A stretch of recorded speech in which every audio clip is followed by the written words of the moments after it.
મિત્રો નમસ્કાર. લોકો એવું કહી રહ્યા છે કે મહાકુંભમાં જે ત્રિવેણી સંગમ થઈ રહ્યો છે તેમાં સ્નાન કરવાથી અથવા ડૂબકી લગાવવાથી તમારા પાપ ધોવાઈ જાય છે. જે પ્રમાણે આજે મહાકુંભમાં આટલી ભીડ લાગી છે એ એક વાતની પુષ્ટિ કરે છે કે મનુષ્યએ એ વસ્તુ સ્વીકારી છે કે એને પાપ બહુ કર્યા છે. એટલા માટે તો આજે તે પાપને ધોવા માટે આટલું ચક્કાજામ થયેલું છે.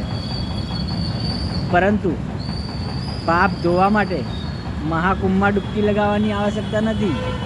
સ્વયંની અંદર ડૂબકી લગાવીને તેનું મંથન કરવાની આવશ્યકતા છે. ત્યારે ખરા અર્થમાં પાપ ધોવાશે. કેમ કે સ્વયંની અંદર ડૂબકી લગાવવાથી જ્ઞાનની પ્રાપ્તિ થશે અને એ જ્ઞાન જ તમને પાપમાંથી મુક્ત કરે છે.